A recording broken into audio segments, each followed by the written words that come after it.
Untuk materi berikutnya, kita akan berbicara mengenai kebudayaan. Sebetulnya definisi tentang kebudayaan itu banyak sekali. Kita ambil salah satu dari Marvin Harris yang menyebutkan bahwa konsep kebudayaan ditampakkan dalam berbagai pola tingkah laku yang dikaitkan dengan kelompok masyarakat tertentu, seperti adat atau cara hidup masyarakat. Kalau kita melihat orang berperilaku tertentu, maka sebetulnya di dalam pola perilaku itu ada konsep kebudayaan yang bisa kita lihat atau yang bisa kita pelajari. Dan dengan itu, kebudayaan adalah pengetahuan yang diperoleh dan digunakan orang untuk menginterpretasikan pengalaman dan melahirkan tingkah laku sosial. Seorang etnografer, pertama dia mengamati tingkah laku. Tadi sudah dicontohkan, misalnya tingkah laku bersalaman. Lalu menyelidiki makna dari tingkah laku itu. Apa sebetulnya makna sosial atau makna budaya, sistem sosial di balik orang senang bersalaman atau berpelukan, hugging. Kemudian, jadi pertama mengamati tingkah laku, yang kedua mengamati benda-benda atau artefak. Kemudian mencari makna, menyelidiki makna yang diberikan terhadap benda itu. Misalnya rumah zaman dulu ya, zaman dulu itu selalu di rumah orang Sunda itu punya yang namanya goah. Goah itu tempat menyimpan padi dan makanan yang lain. Nah, itu sebetulnya artefak budaya atau benda yang bisa dicari maknanya. Kenapa rumah itu punya unsur ruang yang namanya goah, misalnya seperti itu. Jadi, setiap benda-benda artefak budaya itu diselidiki maknanya, diamati. Kemudian yang terakhir mengamati dan mencatat berbagai kondisi emosi, menyelidiki makna rasa takut, cemas, marah. Tadi sudah sedikit saya gambarkan bahwa misalnya seorang etnografer ketika dia melakukan penelitian di lapangan, maka dia akan memperhatikan bagaimana ketika orang itu diajak bicara, bagaimana ekspresinya, gerakan matanya misalnya, atau ekspresi keseluruhan wajahnya ketika menceritakan sesuatu.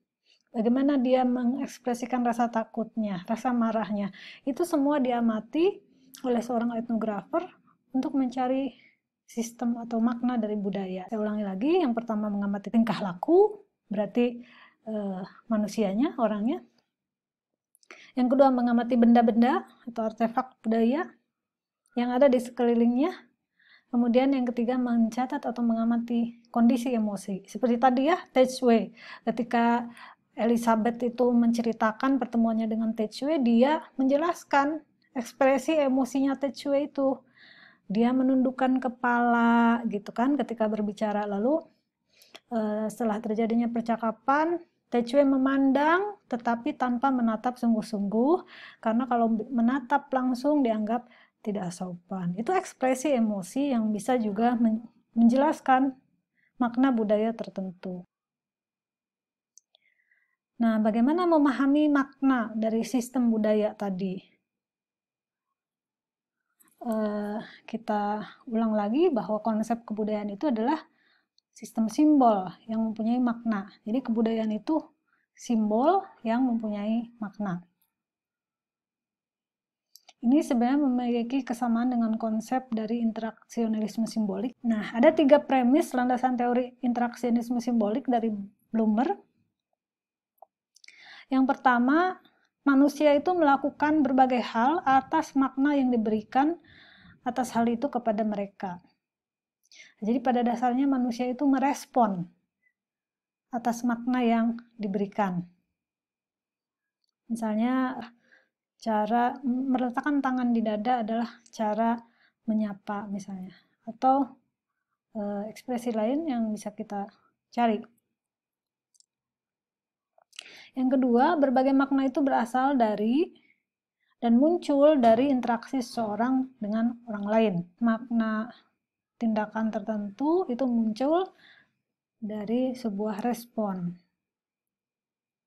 Kemudian yang ketiga, makna dimodifikasi melalui proses penafsiran seseorang dalam kaitannya dengan berbagai hal yang dia hadapi.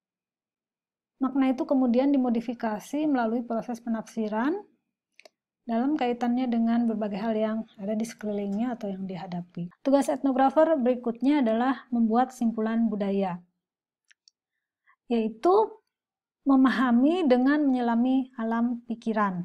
Tadi di awal sudah disebutkan juga ya bahwa seorang etnografer itu akan mencari makna budaya dengan cara belajar dari masyarakat, dan itu adalah salah satu cara untuk menyelami alam pikiran mereka. Budaya itu bukan hanya apa yang terlihat saja, seperti tadi misalnya budaya bersalaman, bukan berhenti pada melihatnya, bukan berhenti pada orang bersalaman, tetapi apa yang ada dalam pikiran orang ketika mereka itu bersalaman. Apa yang membuat nilai budaya apa yang membuat orang setiap ketemu otomatis bersalaman misalnya. Nah, menyelami pikiran ini hanya bisa dilakukan kalau seorang etnografer benar-benar berada di dalam masyarakatnya, menjadi bagian dari masyarakat atau yang kita sebut observasi partisipasi. Selanjutnya, untuk membuat simpulan budaya itu tadi mempelajari, mengamati, mendengarkan. Jadi tahapannya mempelajari ya.